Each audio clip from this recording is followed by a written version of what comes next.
As the weeks lead up to Remembrance Day and as we approach Remembrance Day, I often get a chance to visit local schools and assemblies and talk about, Remembrance Day is a chance for me to kind of bring forward some of my family history and a chance to remember them and honor them.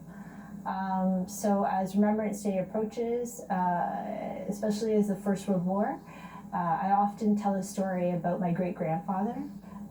His name was George Hope. He was born in New Glasgow, Nova Scotia, in 1899, so quite a ways ago. His family, his older brother and himself and his mother, moved to Toronto. And when World War I started, he was excited to enlist. So on his enlistment forms, it says he's 18 years old, and he joined the 25th of November, 1915. And by August of 1916, he was in England, and then quickly in France. But if you did the math, he wasn't really 18. He lied on his forms, and he was actually 16. So he did a lot of fighting.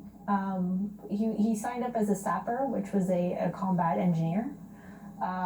So a lot of ordnance, both I think laying of ordnance and disposing of ordnance.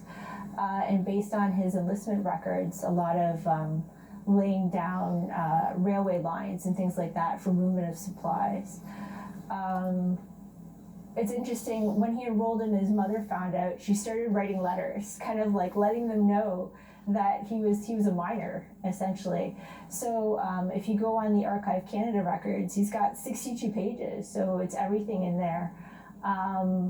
His enlistment documents, his initial medical, his pay, his discharge medical documents. You start to see red lines, like in these documents saying minor, real age. They pulled him back for a little bit. He was almost 18. They pulled him back for 6 months over there to a school, a field school really is what it was. And then by the time 6 months later, by the time he was 18, they let him loose, back up into the frontline fighting. But that was a difficult war, and so I always like to take the opportunity to kind of acknowledge him. He made it through. He was discharged with only minor injuries. It was lucky. He was very lucky, and he made it back home in 1919. So I always like to take the opportunity on Remembrance Day to kind of acknowledge my family history. I came from a military family, so I always kind of expected that I would join the military. I grew up on military bases. We had, I remember as a kid having all of the helicopters land in the playground. We'd do class trips. We'd go to the airstrip and drive down the airstrip in the labs and tanks, and that was kind of, just always been around it. It's always been a part of my life. We spent some time in Germany, traveled around Europe, spent some time in Afghanistan, kind of all over the place. So when I finally got into Afghanistan, there was definitely the realization that, okay, we're actually here, this is real. That combined with the incredible heat, getting off the plane on the tarmac, you're exhausted. I felt like a... Haudenosaunee, Huron-Wendat, Attawandaran, and Lenape Indigenous peoples. The territory is covered by the Upper Canada Treaties, including Treaty 6, the London Township Treaty. As we approach November 11th this year, during what is a totally different year, London's Remembrance Day Committee has been in constant communication with the Middlesex Health Unit and other stakeholders in this ceremony. Like any military undertaking, information is essential, and preparedness for any contingency is paramount. As the information was gathered on where the COVID-19 is surfacing, safety of all who attend was constantly top of mind. As a result, today's ceremony will differ from that of any previous year. At a time when closeness is the greatest comfort, we must keep our distance to keep our health. It's a time when the entire world is a battlefield against a foe we cannot see. Today's limited numbers are a tactic in our battle and a vigilance that we must keep. On Remembrance Day, we honor the memory of young men and women who died in the pursuit of peace. Theirs was the ultimate sacrifice, whether they were one of the 267 who died in South Africa, one of the 68,000 who died in the First Great War, one of the 47,000 who died in the Second War, one of the 516 who died in the Korean War, one of the 134 who were taken in Vietnam, or more recently, one of the 128 who died in Afghanistan. Today, we honor our pledge that we will remember them. They were fathers, mothers, sons, daughters, brothers, sisters, aunts, uncles, cousins, friends, and neighbors of those left to mourn. Each year, at the 11th hour of the 11th day of the 11th month, we stand shoulder to shoulder to share that grief, to honor their memory. In this process, we come to realize the preciousness of life. We become more alert to the treasure of each day, of each moment, a richness of life and freedom we might not enjoy had they not fought and died. As we honor those whose lives were taken so suddenly, the ordinary day-to-day events and routines in our lives become occasions to rejoice, and we recount that they shall not grow old as we grow old. Each year as we stand together in silence, our thoughts and our prayers are in union, yet solitary and personal, joined with those who also mourn, yet moved by our own connection with death and dying.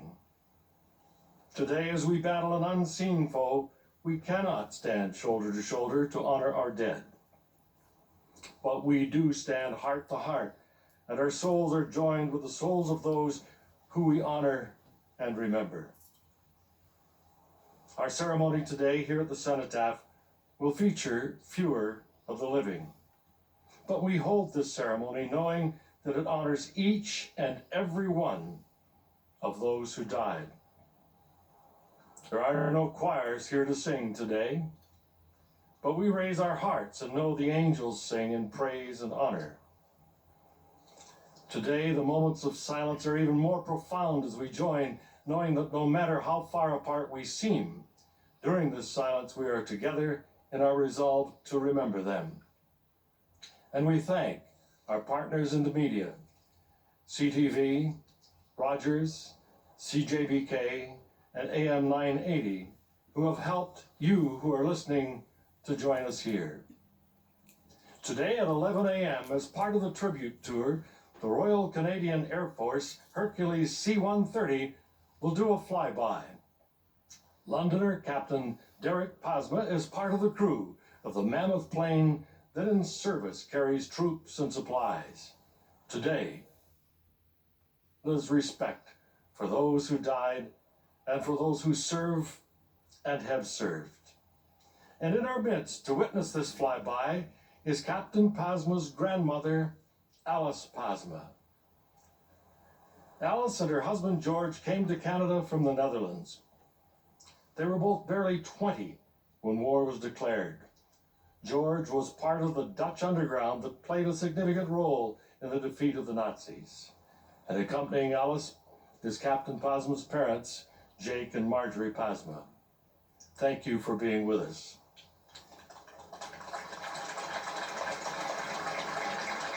Our bugler today again is David Cunningham, and the bugle you'll hear was handed down to him by his grandfather, who sounded the last post and rouse with that very bugle over 100 years ago at Vimy Ridge. When you hear it today, it truly is an echo of the part of the past and a connection to the fallen. And he will play the last post, and that will then begin the 2 minutes of silence. Our piper today is Rachel Black.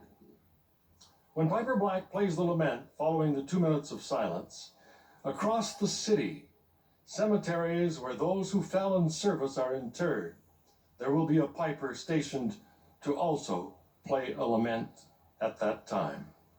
People across the city who are able are encouraged to stand in their doorway to join this silent tribute. Today's event is organized by the Royal Canadian Legion, the City of London, and the Canadian Forces. Your parade commander is Lieutenant Colonel Rick Phillips, and the reviewing officer is Central Regional Captain of the Royal Canadian Navy, Sean Batty. Our parade chaplain is Catherine Ann George, and our Silver Cross mother is Carolyn Wilson. The sentries who stand, representing the Navy Sailor Second Class Kevin Rukin, Army Corporal Sheldon Fickling, RCAF Corporal Jonathan Carrier, and the RCMP Constable Mike Gibson. Please stand if you're able for the playing of our national anthem, O Canada.